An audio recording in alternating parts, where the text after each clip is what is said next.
এটা কে মারছে? জানি না তো, তোরা দেখছো কে মারছে? উপর থেকে পড়ছে মনে হয়। কি সমস্যাটা কি? সমস্যা তো আছেই, আমরা সিনিয়ররা এখানে দাঁড়ায় আছি আর তুমি সালাম না দিয়ে চলে যাচ্ছ। কি সিনিয়রদের রেসপেক্ট করতে জানো না নাকি? সরি, আমি আসলে এত সিনিয়র টিনিয়র মানি না। যে আমাকে রেসপেক্ট করে আমি তাকে রেসপেক্ট করি, আর যে করে না তাকে নো ওয়ে। ও দেখি বেয়াদবি করতেছে আবার। এই কান ধরে উঠবাস করো 100 বার। কেন করবো? আমি বলছি তাই। मैं तुम्हारे बाप का नौकर नहीं हूँ। এই অনেক হইছে, ও যা বলছে তার চুপচাপ কর। 100 বার গুনে গুনে কর, একটা যেন বাদ না যায়। একটা বারও করবো না। লাস্ট ওয়ার্নিং দিচ্ছি, কানে ধরো। কেন না ধরলে কি করবা?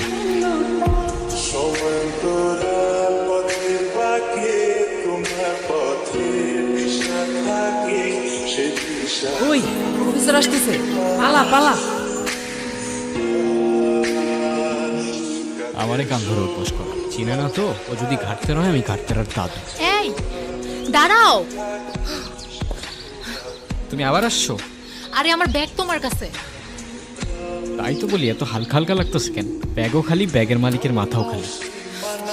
এত বেশি কথা বলো কেন? জুনিয়র আছে, জুনিয়রের মতো থাকো। ওই কিসের জুনিয়র? ফাইনাল ইয়ারে আমি, কয়েকদিন আগে ইউনিভার্সিটিতে ট্রান্সফার হয়েছি। এত বকবক করতেছো, তুমি কোন ইয়ারে? আমিও তো ফাইনাল ইয়ার। তো জুনিয়র আমি? তো আগে বলবা না? আমি কেন বলবো? ঠেকা পড়ছে আমার। এত তেরা তেরা কথা বলো কেন? আমি এমনিই কথা বলি। আচ্ছা আমি তাহলে আসি। যাও, না করছে কে?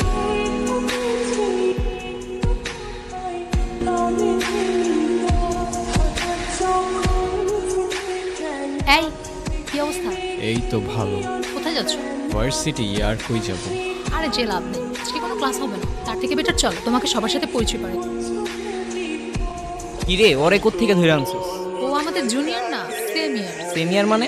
মানে ক্রেডিট ট্রান্সফার করে আমাদের ভার্সিটিতে আসছে। আচ্ছা যাই হোক, চল আমরা ট্রুথ অর ডেয়ার খেলি। এইখানে ট্রুথ অর ডেয়ার? হ্যাঁ আমি খেলবো না ভাই, তোরা খেল। চল আমরাও ক্লাসে যাই। মানে অন্য সময় কখনো ক্লাস করে না, আজকে ওদের সবার ক্লাস করতে হবে। আচ্ছা চল আমরাই শুরু করি। স্টার্ট করি। ট্রুথ। তুমি লাস্ট কবে কান্না করছিলে? কাল রাতে। আচ্ছা নেক্সট।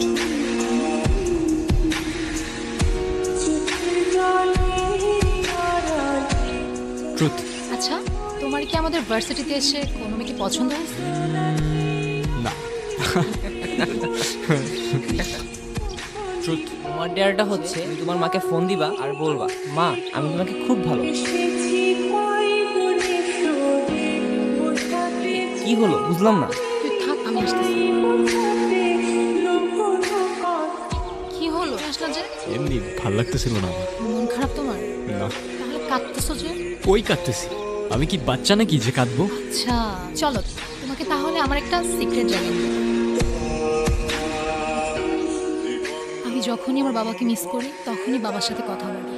ওই যে ওইখানটায় থাকে আমার বাবা। তোমার মায়ের উপর তোমার অভিমান থাকাটা স্বাভাবিক, কিন্তু আমি এইটুকু বলতে পারি তোমার মা তোমাকে অনেক ভালোবাসে। বিশ্বাস না হয় তোমার মার সাথে একবার কথা বলি, আমার যা বলার আছে আজকে সব বলে ফেলো। মা, তুমি তো আমার সাথে কথা বলার সময়ই পাও না। কেমন আছো মা? তোমাকে একটা কথা বলি, আই লাভ ইউ মা, আর অনেক বেশি মিস করি মা। ওই দেখো তোমার মাও তোমার সাথে আছে আর আমি।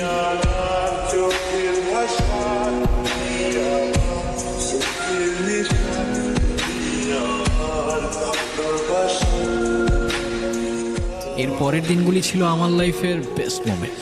প্রত্যেক দিনের রুটিন, সকালে ফ্রেন্ডদের সাথে আড্ডা, তারপর সন্ধ্যা পর্যন্ত মিষ্টির সাথে কত কি টপিক নিয়ে হাজারটা গল্প। দিন ফুরোতো কিন্তু আমাদের গল্প ফুরোতো না।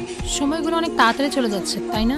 একটা কথা কি জানো, ঠিক ভালো সময়ের পরপরই খারাপ সময়গুলো চলে আসে। আমার ভয় দেখাও না প্লিজ। লাইফের এতগুলা খারাপ সময়ের পর এতটুকু ভালো সময় তো ডিজার্ভ করি অ্যাটলিস্ট। এটার মধ্যে আমি আমার সব সিক্রেটস রেকর্ড করে রাখি। কি সিক্রেটস? তোমাকে আমার সবগুলো সিক্রেটস অন্য একদিন শোনাবো।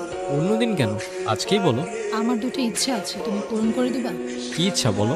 আজকে না, আরেকদিন বলবো না। আমি যাই, আমার ভালো লাগতেছে না। কি অবস্থা? এই তো তোর। চলে। আচ্ছা মিষ্টি কইরে? ও তো আজকে আসে নাই। আসে নাই কেন? জানি না তো। ব্যাস, ঘড়ির কাঁটা আবার উল্টো ঘুরতে শুরু করলো। আমার লাইফে খারাপ সময়টা ছুটতে শুরু করলো। জানি না আমার সাথেই কেন এমন হয়। যাদের সবচেয়ে প্রয়োজন তারাই চলে যায়। প্রথমে মা, এখন তুমি। একদিন দুই দিন করে এভাবে প্রায় 18 দিন কেটে যায়। তারপর একদিন। কি রে, কি হয়েছে তোর?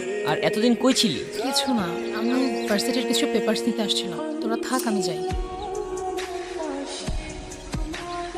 তুমি কি আমাকে ইগনোর করতেছো? আমাকে যেতে দাও প্লিজ, আমার ভালো লাগতেছে না। আমি তোমাকে আটকাচ্ছি না, ইগনোরই যেহেতু করবা 2 দিনের জন্য পাশে থাকার কি দরকার ছিল? তোমার যেমন আমার জন্য ফিলিংস ক্রিয়েট হচ্ছে, সেম জিনিসটা আমারও।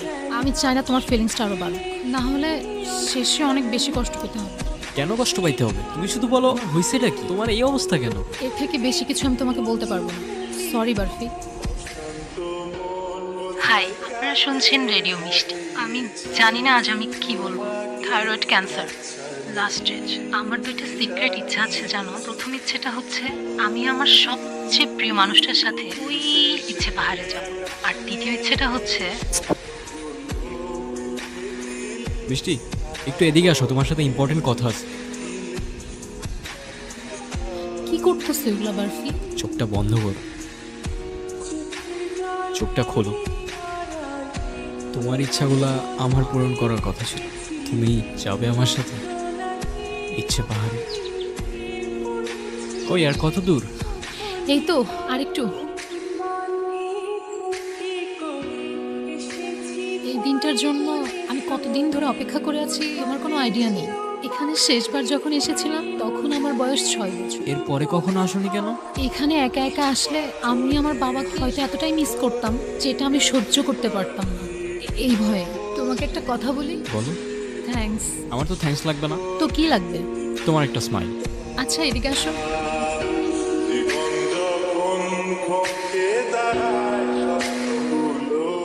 আচ্ছা বারফি, তুমি তো আমার প্রথম ইচ্ছেটা পূরণ করবে, দ্বিতীয় ইচ্ছেটা পূরণ করবে না? আরে আর বললো না, যেই দ্বিতীয় ইচ্ছাটা শুনতে যাব ব্যাটারি শেষ। তুমি বলো, এখনই বলো তোমার দ্বিতীয় ইচ্ছা, আমি এখনই পূরণ করে দিচ্ছি। কি হলো, কিছু বলতেছো না কেন? মিষ্টি, মিষ্টি, দ্বিতীয় ইচ্ছা। আমার 2টা সিক্রেট ইচ্ছা আছে জানো। প্রথম ইচ্ছেটা হচ্ছে আমি আমার সবচেয়ে প্রিয় মানুষটার সাথে ওই ইচ্ছে পাহাড়ে যাব।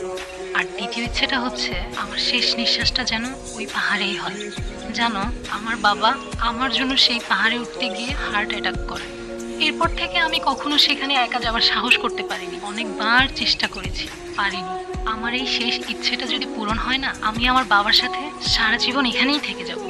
কষ্ট পেও না, তোমাকেও দেখছি আমি দূর থেকে। নতি কখনো বদলানো যায় না রে। নিজেকে আর কত দোষারোপ করবি? প্রতিটা বছর এই দিনে তুই এইখানে আসিস, কি লাভ? আমারে বল। ট্রেন ছাড়ার সময় চলে এসেছি, চলে আসিস, ওয়েট করতেছি।